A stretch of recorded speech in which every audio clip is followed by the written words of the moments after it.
Guys, welcome back. We are here to talk about Greenland Migration. But first, mic check.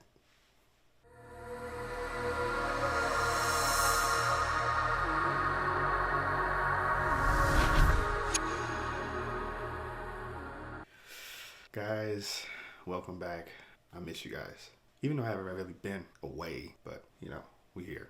We started off with Greenland Migration. That's right, the follow-up of the former film Greenland, starring Gerard, Butler, Morena, Baccarin, directed by Rick Roman, who also directed the previous film and this film. Also, he directed movies like Angel Has Fallen, produced film with Jason Statham called Shelter, so I do want to see because I love Jason Statham. Anywho, I am excited to talk about this film straight off the bat.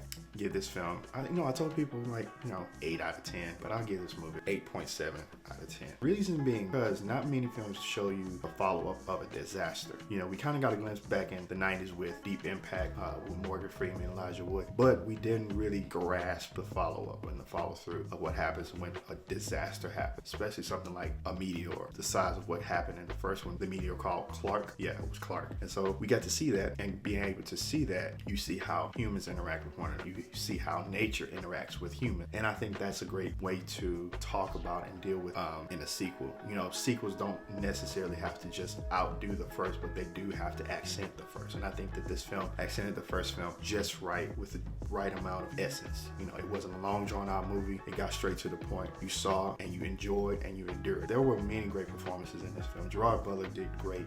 Morena, she did great in this film. A lot of the cast did great. Some even smaller characters that just popped up, but even they had a point where man, you wanted to cry with them. You wanted to be sad for them, and you wanted them to live, but they didn't live. So therefore, I really want to say I enjoyed this film. Me and my family enjoyed this film. My wife, however, I wanted her to come and do this review with me, but she's a little sad about certain parts of the film, so I'm not going to talk about that because I'm not going to spoil this film, seeing that it just came out. But I will have to say that this was a great film. 8.7 out of 10. I'm going to stick with that, and it was great. Gerard Butler did great. Rick, he did amazing. I'm in awe. It was great. It was a great follow-up. Great action sequences, great special effects. Everything fit. Everything happened in its right place. And I think, again, it's great to see what happens after something happens.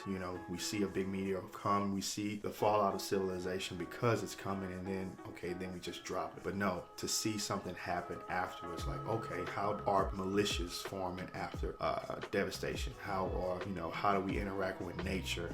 When certain things come about, how do we work around that? How do we deal with that? I think that this film explained that and dealt with that properly, and I really do. I enjoyed it. I really did enjoy it. I enjoyed it more than I thought I would, because I'm adopting this thing where whether I see a movie in film theaters or I see it at home streaming, one of the things I do try to adapt and adopt to my psyche as a filmmaker and as a writer is that eyes wide open, because just because something doesn't look that good doesn't mean it won't be good. So I was hoping, a lot of movies that do sequels, and a lot of times the sequels fall off, and I'm like, y'all could have just not did the sequel. But this film, I'm glad that they made this film. I'm glad they made this sequel, because seeing it, I realized it was something that I needed to see personally. I might not have the same opinion as everybody else, and that's okay, because everybody's entitled to their own opinion. Everybody has an opinion. Everybody has thoughts and feelings. So, but for me, Adam, 8.7 out of 10. Well done. I'm excited, and yeah, see y'all next round, huh?